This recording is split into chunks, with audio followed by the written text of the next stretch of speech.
Let's go through the setup first, and then I'll take you through the calculator steps to do the actual number crunching.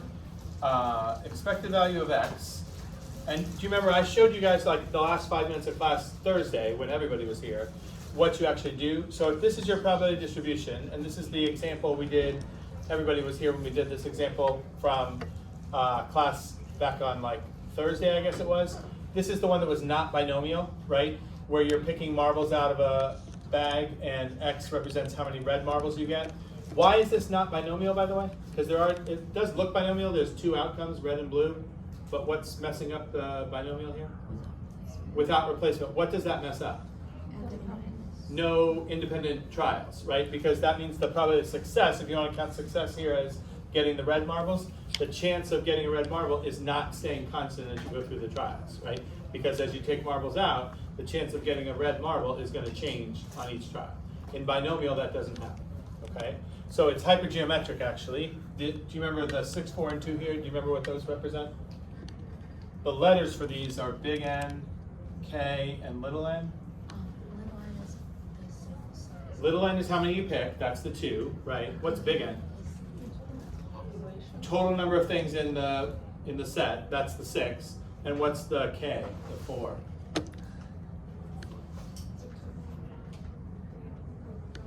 Right. It's like the amount of things in the set that are successes, right? So that's the 3 parameters. Okay. So expected value, do you guys remember what we do? If you're given the distribution, what do you do with these things in this table to get expected value of x? Multiply, right, you multiply across, and then what do you do with those products? Add, okay. So it's 0 times 1/15 plus 1 times 8/15 plus 2 times 6/15. Okay? Now this one we don't even need the calculator for. I will show you how to use the calculator. You could do it on here, but this one's easy. This contributes nothing. So it's just 8/15 plus 12/15, which is 20/15, which is 4/3. So that's our expected value. Okay? For variance,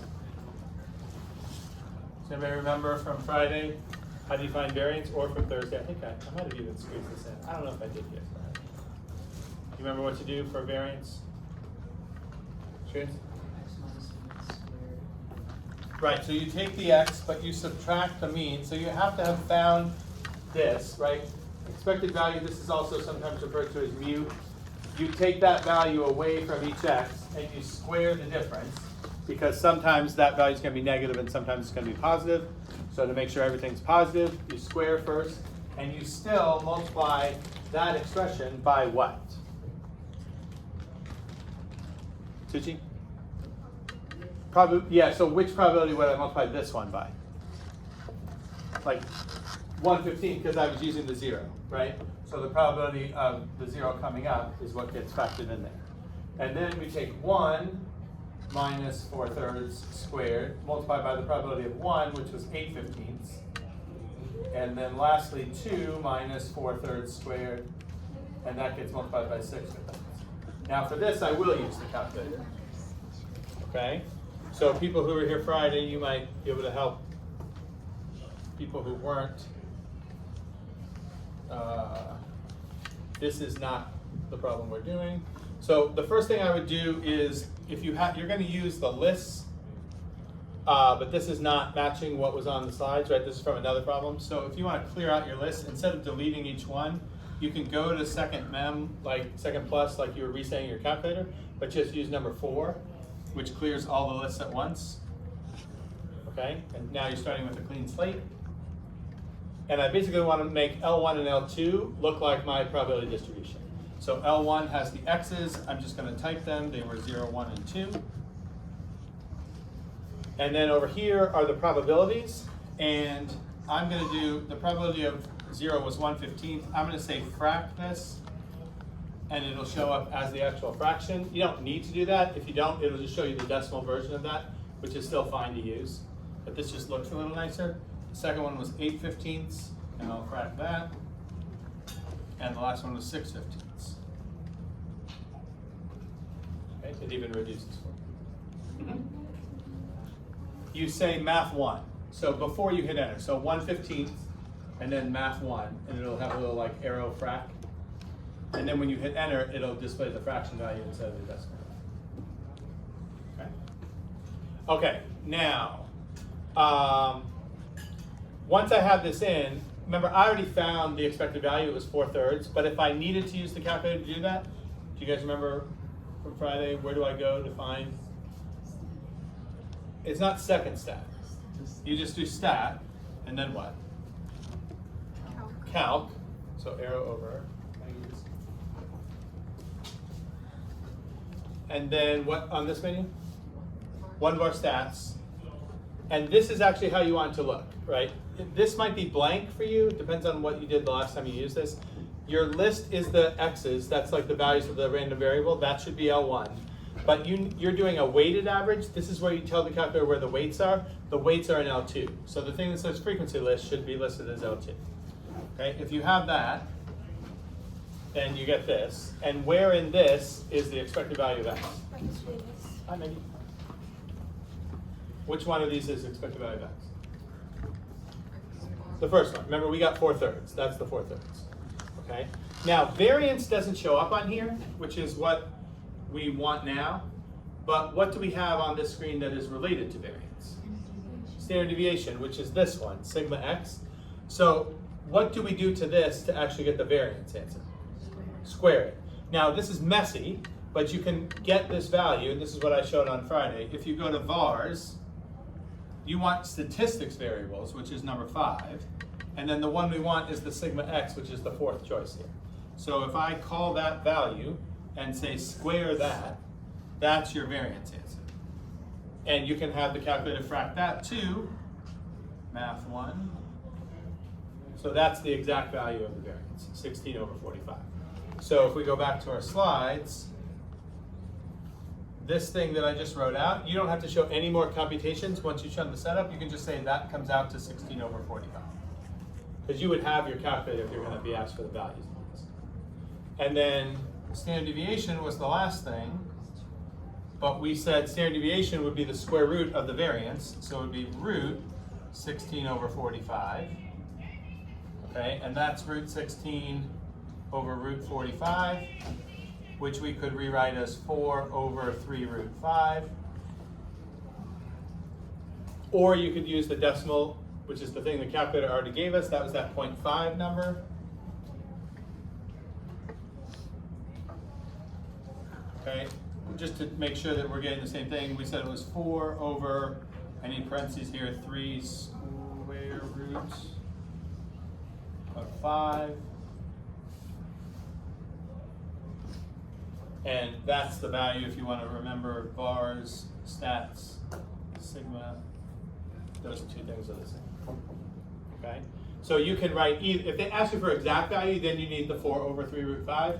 But if they don't, if they just say find the standard deviation, you can give the exact value or the 3 sig fig answer. So we can call this 0.596. Right, so I can put here 0.596. Okay? Everybody okay with that? Questions?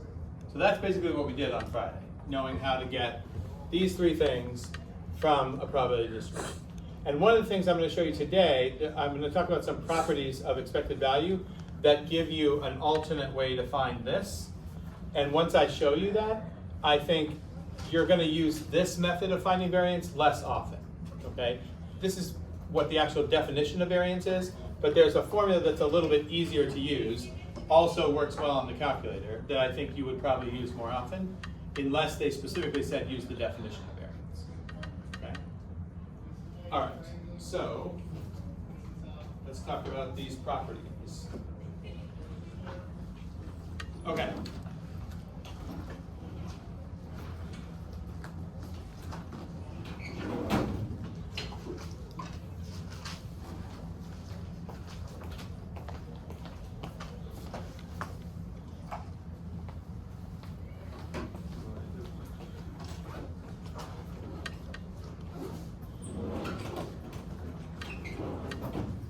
All right, so there's 3 properties of expected value that are going to be helpful for you to know.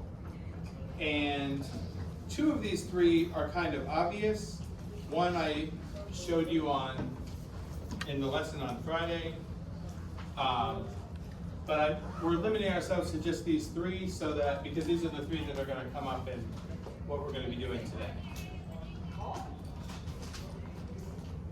Okay, so the first one actually looks kind of dumb. It says the expected value of a constant, k, is that constant. That's obvious from the definition of random variables, but it would be kind of weird if you had a random variable that was a constant. So that would mean in your probability distribution, the random variable only takes on one value and it takes on that value the whole time. So your distribution would just have one row in it. K would be the x value and the probability of k would be 100%. And does it make sense? If that's all you have and you do the expected value calculation, you're just going to get k right back, right? So it seems obvious the expected value of a constant is a constant. It doesn't seem obvious why you would ever have a random variable that would do that, but there are some examples where we're like manipulating expected value expressions, and you, as part of the manipulation, you get that you're taking the expected value of a constant, and so you just want to know that if you ever have expected value of a constant, that's just equal to the constant. Okay.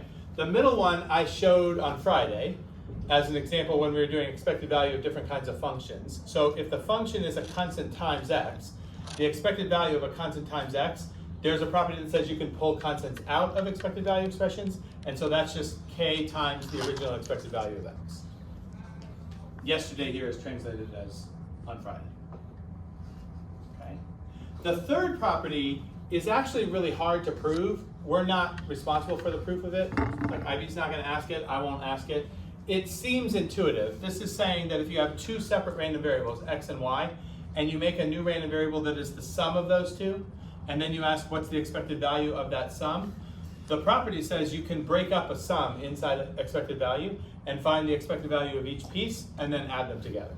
It seems like you should be able to do that, like that feels right, but showing that that actually works, no matter what kind of random variable you have, you know, what kind of probability distribution it follows, is actually really hard to do. But luckily we don't have to show why it's true, you just have to be able to use it. Okay? So, expected value of a constant is the constant. It's okay to pull constants out of expected value expressions, and it's okay to break up sums into individual expected value pieces and then find the separate pieces and add them together at the end. Okay? Those are the three properties you have to know. And I'm going to show you how using these properties, I'm going to show you two examples of where we can use these properties. One is to improve the variance formula that we did before, and then the other one is just another example that we'll go through. And then we're going to do an example where I give you a new probability distribution and I ask you to find all these things we've been talking about: mean, standard deviation, variance, like that. Okay? Okay, so first is the variance idea. So when I gave you the expression or the rule for finding variance, I said that what you're doing is this. You're finding the expected value of the function x minus the mean squared. And remember, the mean is just another name for expected value of x. So expected value of x is the same as mu. Okay? So to find variance, you have to have found this already first. And then what we've been doing is taking each x, subtracting that value, squaring it, multiplying by the probability, and you have to do that for all the x's and add them up. So if we look at that formula, there's actually an easier way to calculate variance than doing that every time. So I'm going to go through some algebraic steps here, and I want you to just tell me why is it okay for me to move from one step to the next. Okay? What did I do here? I just expanded x minus mu squared, right? That's x squared minus 2 mu x plus mu squared. Is that fine? Okay? How do I get from that to this line? Is that making use of any of the properties I just showed you? The third one, where you can break up a sum, right? I have three terms in the sum, so I'm finding the expected value of each individual one. Okay? Do you see what I did to get to this line? I didn't change the first or last things at all, but what did I do in the middle? The second property, which says you can do what? Pull out constants. And the constants here are the negative, which is like a -1, the 2, and the mu. Those are all constants, so they can come out. Okay? That's property 2. What about here? Didn't change much, but what is the one thing I did?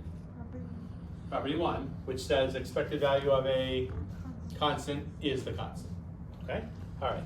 Now, if I said, see, isn't this great? We used to have this formula and now we have this instead, and tried to make the case that that's better than this, that would be a pretty steep uphill battle, right? The reason this doesn't seem so great yet is that middle term is written in a very weird way, and we can write it in another way that would help us make clear why this is leading to a simpler version of the formula. Can you see what's weird about what we're writing here and what would be a better way to write that thing in the middle? Suji? Right, mu and e of x are the same thing, right? So here we have both mu and e of x, two names for the same thing, using both of the names. What would be a better way to do it is to take this e of x out and put another mu in there. Why would that be better? Right, because then you'd have negative 2 mu squared, and you have a mu squared at the end, and those are like terms. So I can combine them, and if I combine them, what do I get after this e of x squared? What's this coming down to? Minus mu squared, okay? Now, technically, since mu and e of x, expected value of x, are the same thing, we could write it like this, if we wanted to. Those last two lines are equivalent, right? The last line, if you read it out loud, sounds weird, okay? I'm going to read it out loud, and you tell me why it sounds weird. We're saying the variance of x, which is what all these are equal to, variance of x is expected value of x squared minus the expected value of x squared. What does it sound like I just said the variance is for every random variable? 0. But it's not, right? Because these two things are not the same thing. This is find the expected value of the squares of the x's, and this is find the expected value of x and then square. That's two different things, right? Those are not generally going to be equal. It would make no sense if they were, because it would be saying that the distribution has 0 variance, okay? But if you think about, like, the reason this is easier to do to calculate variance than this is it's pretty, if you've already calculated expected value of x, which you need before you can get variance, the only other thing you need to calculate to get the variance is this, expected value of x squared. And you can get this just as easy as you can get that, because here all you're doing is using the squares of the x's times the probabilities instead of just the x's themselves times the probabilities. So if you set this up in the calculator, this is no harder to do. And once you have those two numbers, you take the first one minus the square of the second one, and that is your variance. Instead of having to, like, value by value, take each x, subtract the mean, square it, multiply by the probability, and repeat for however many values there are, this is generally a faster calculation, okay? I don't think they're ever gonna tell you, use this formula versus use that formula. They're just gonna say find the variance. But especially if you've already found expected value of x squared, and you definitely would have already found expected value of x, it's going to be easier to just use those two numbers to get the variance than to do a whole nother big calculator calculation. Okay? All right, so that's one thing. Now I want to show you one other place where we can use these properties of expected value. That's on something called a linear transformation. Okay? And linear transformation means, suppose we started with a random variable x that had certain values and certain probabilities associated with it, and then we create a new random variable y that's a linear function of the original random variable x. So y is some constant times the original x value plus some other constant. That's a linear function, right? When you do a linear function on something, you're allowed to multiply by a constant and add a constant. That's all you can do, okay? So we want to show, using the properties we just had, that if you change the random variable in this way, make a linear function of the original random variable, changing the variable in that way changes the mean and the variance, like you get a new mean and a new variance in ways that are determined by those a and b values. So we're going to show these two things. The expected value of the new variable y is basically the same linear function applied to the old expected value that you applied to all the original x's when you got their y's. So if you want the new mean, you just take a times the old mean plus b. Like, do the same thing to the old mean that was done to all the other x's, and that's your new mean, okay? But if you want the new variance, it says the new variance is just a squared times the old variance. Now, when you first look at that, what might you expect to see in this formula that's not showing up? B. Can you think about, based on what you know about variance and how you know b is being used in this situation, why it might make sense that to calculate the new variance, b doesn't impact that? Why might that make sense, Gloria? It's like spread from the mean, so if you're adding the same distance to every single point, then that distance from the mean is like same. Yeah, does that, variance is talking about how spread out is the stuff around it, and if everything is getting the same b added to it, then that b doesn't figure into the spread. It has to do with where the new mean is, right? But it's not going to affect how the stuff is spread, so it makes sense that only the scalar that you're multiplying by, the a, that impacts the variance, but not the scalar that you're adding, the b, okay? All right, so we're going to show these two things. Now the first one, to show that the new mean is the same linear function of the old mean, that's very quick. I can do that in one line. I finished it right here, okay? So let's just make sure that you're understanding my manipulations here. I'm saying expected value of y is the expected value of ax plus b, because that's the rule for y, right? How did I get from the second expression to the third expression? Third property, which says you can break up sums, right? Expected value of this piece plus this is the expected value of the first thing plus the expected value of the second. And then again, from here to the last one, I used both of the other properties, right? To get from here to here, what did I do? Take out the a, right? And to get from expected value of b to just b, the reason I can do that is b is a constant, okay? End of story. That's done. Now variance takes a little bit more work, okay? I can't do it in one line. But I'm going to do the same thing I was doing before with the improved variance formula. I'm going to just do some algebraic manipulations here, and you just check to make sure that each of these manipulations is making sense, okay? So variance of y is the variance of ax plus b. Do you see what I did from here to this whole thing? Variance of ax plus b is expected value of ax plus b all squared minus the expected value of ax plus b, that whole expected value squared. What is that coming from? That's the new variance formula. I just applied the new variance formula to that. Okay? All right. Here, I manipulated both of these, right? In here, it's expected value of ax plus b all squared. I just expanded the ax plus b, right? Ax plus b squared comes out to this. And here, expected value of ax plus b, I used the third property and said that's expected value of ax plus expected value of b. And remember, this whole thing is going to get squared. Okay? All right, what did I do here? I didn't change the first part at all. But what did I do in the second part? Yeah, pull out the constant here, and expected value of a constant is a constant there, right? See how many times these properties keep coming up? Okay, now here, on this piece, I used all the properties, right? This is expected value of a sum. I broke it up into the three pieces, and then within each piece, I applied the properties I could. I pulled the constant out here, and here it's expected value of a constant, so I just got the constant. Does that make sense? Then I have a minus, and then what happened inside the brackets there? I just squared out a times expected value of x plus b. Does that make sense? Now, do you notice if you compare the terms before the minus to the ones in the bracket after the minus, what do you notice? A lot of stuff cancels. Anything that's in the brackets that's the same as something from before the brackets, because of that minus sign before the brackets, any of the things that are the same are going to go away. So what goes away?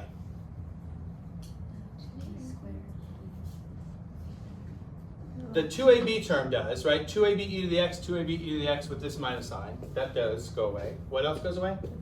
The b squareds go away. This, though, is different from that, right? So those are going to stay. Does that make sense? Okay, so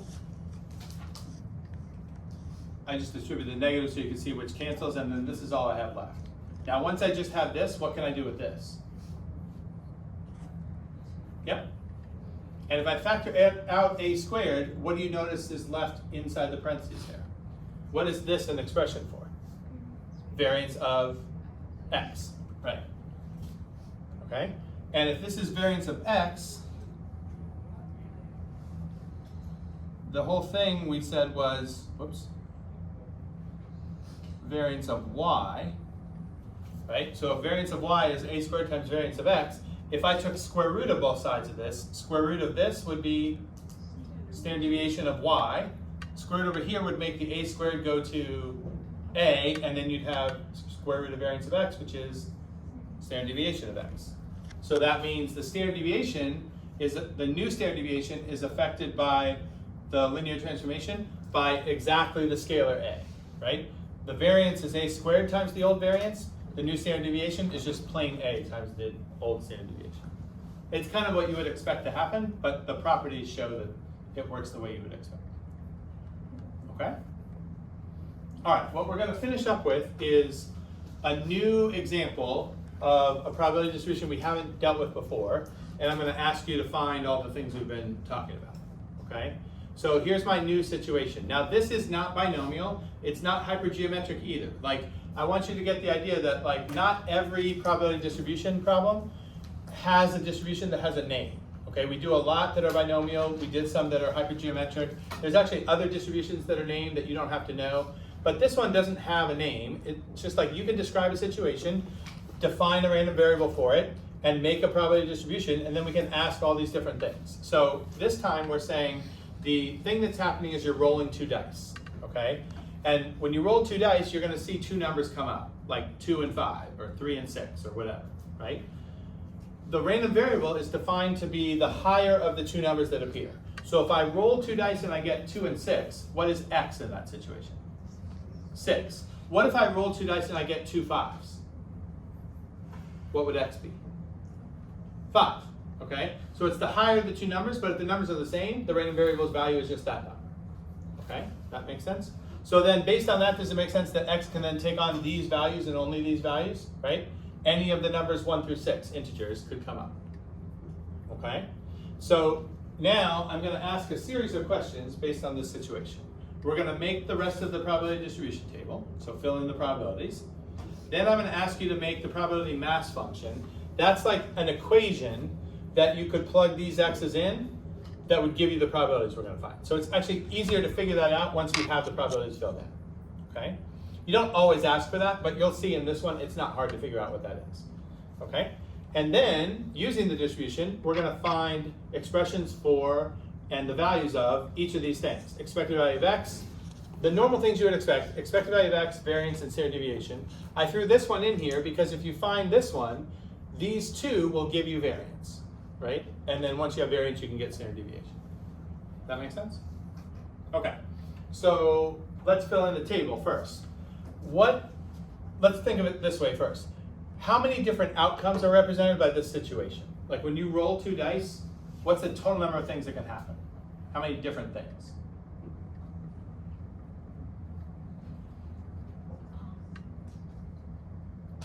We can't really get far unless we get that one. 36. Where's the 36 coming from? Right, 6 things can happen on the first die, 6 separate things can happen on the second die. For each one of these, there's 6 of these, there's 36 altogether, okay? So out of those 36 ways, what are the ways where your random variable would take on the value x? What would have to happen for you to say the value of x is 1 for that situation? Yeah, the only way it can happen is if you roll the dice and you get 2 1s. That's the only way. Otherwise, something's bigger than 1, right? So what's the probability of that happening? 1 over 36. Okay? Now, what are the ways where you would roll the dice and you would say, oh, x is 2 in that situation? What actually happens on the dice? Both 2s, 1 and 2, 2 and 1. Like each die could be a 1 or a 2, so that's 2 outcomes. Or they could both be 2s. Does it make sense that's 3 total outcomes? Okay, so the probability here is 3 over 36. Okay, what about to get x to be 3? What would the outcomes be corresponding to that? 3 and 1, or 1 and 3. That's 2, right? What else? 3 and 2, 2 and 3. That's 4 we're up to. 2 3s. So that's 5. Do you see where we're going with this? Can you guess what the next one's going to be? 7 out of 36. Then 9.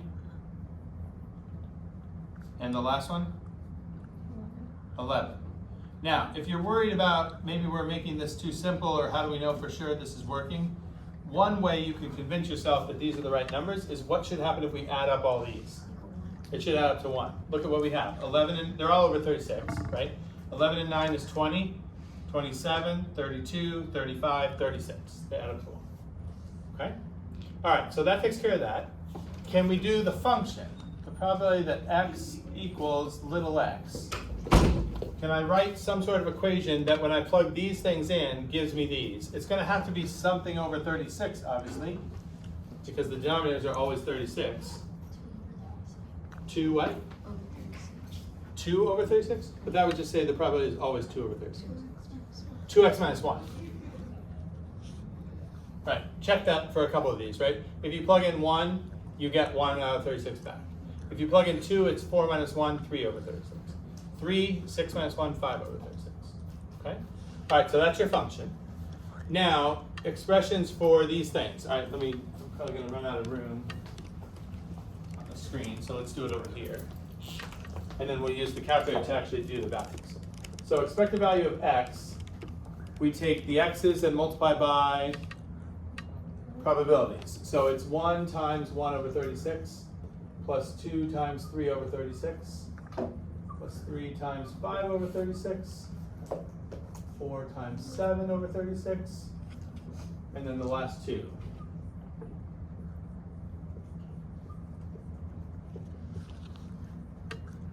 Does that make sense? I'm going to let the calculator give me the value for that, but that's the setup. Okay? To do expected value of x squared, the setup is very similar to this. What changes? Instead of using the x's, we're going to use x squared. So this one's actually going to look the same because 1 squared is still 1. But the next term should be plus 4 still times 3 over 36. Okay? This is the thing that people mess up sometimes. They see 4, and 4 is actually a choice over there, 7 over 36. But you're not doing the probability of this. You're doing the probability of the x you used to get this, which was 2. Okay? Plus 9 times 5 over 36, 16 times 7 over 36, and then it would be 25 times 9 over 36, and 36 times 11 over 36. And again, I'll let the calculator do the number crunching for me. Okay? Now, once I have those two numbers, the variance of x, I would use these two results. Do you remember the formula? It starts out with expected value of x squared, and then minus, right, expected value of x squared. So we'll see what these come out to, and then I'll be able to calculate this right away. And standard deviation is just root of variance of x. Does that make sense? So the rest I can do in the calculator. So let's go back to the calculator. Now I'm going to clear, remember I put in other stuff here, right? I don't want that. So do you remember what I showed you? If you want to clear all your lists at once, where's that? Second plus 4 does that. Now we go in and we put in here 1 through 6. Okay. Now over here, we could type in the probabilities, but here's something else I showed on Friday. So if you weren't here Friday, maybe you already remember how to do this. If you have a rule for what goes in a list, you can go up to the heading of the list and hit enter, and it will let you define the rule down here. So what I want this time, we said the function that's going to give me this is 2x minus 1 over 36. Where are the x's coming from? L1. So you don't type 2x, you type 2L1 to tell the calculator, go to L1 for those values. So I'm going to say 2L1, I need it in parentheses because I'm going to divide this whole thing by 36, right? 2L1 minus 1 over 36.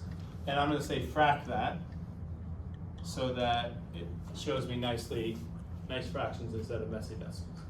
You don't have to do that. Okay? All right, now to get my answer for this, where do I go now? Stat, and then what? Calc. One of our stats. Is this correct? Yeah, you need both. L1 is where the data is, L2 is where your weights are. Okay? What's our expected value? It's this x bar number, right? Now, we can make that a fraction. Vars, stats. This time we want x bar, which is number 2. you can say make that a fraction. And it might help to keep it as a fraction here rather than the decimal, because down here we have to use those numbers in another calculation. And remember, you're going to want this to be accurate to at least 3 sig figs. If you round these to 3 sig figs, then this might be off, right? So that's the reason that it helps to keep this exact. Okay? Now, to get this one, what I'm going to do expected value of x squared, let's go back to the list. Okay? I want expected value of x squared, so instead of these x's, I want to use the squares of the x's. I could just go in and type the squares here. I'm going to actually define L3 to be L1 squared. Does that make sense? And then I could get the expected value for this list by doing what? What do I do? How do I get there then? Stat, calc, one more stats, L3 here. Still L2 for frequency list? Yes, because that's where the weights are. And then my expected value of x squared is now this number, right? 21.97. Now I'm going to ask the calculator for the exact value of that too, because I need to use that in the next calculation. Stats, x bar, frac, 791 over 36. So that's this one. You can tell from what we're doing here that the thing has to be something over 36 unless it simplifies more, right? But of course that thing would have to be something over 36. So now this is just 791 over 36 minus the square of 161 over 36. Does that make sense? So we'll do that right now.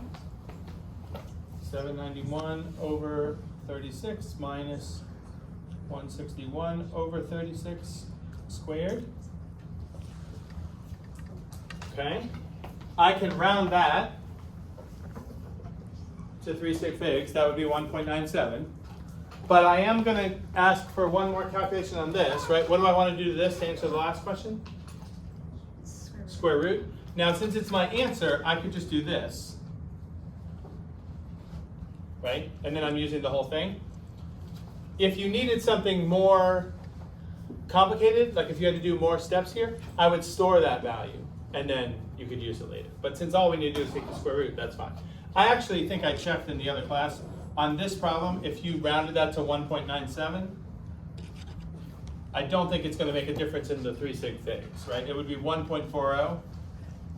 And you can see it's different, but it still rounds to 1.40. But in other problems, it might not, right? So you got to be careful. IB loves taking off for that kind of stuff. Like they ask you questions that get messy answers, and then you have to use the messy answer to get another answer. And they're going to check to make sure this answer is as accurate as they want it. And sometimes if you use the rounded version here and do your calculation, this won't be accurate to 3 sig figs. Okay, so they would want to see 1.40. You could write 1.4 there. 1.4 actually is 2 sig figs, but it's equivalent to the 3 sig fig version. Okay, but if the answer was supposed to be 1.41 and you wrote 1.4, then they wouldn't give you credit for that, for the answer. All right, does this make sense? Okay, that's it.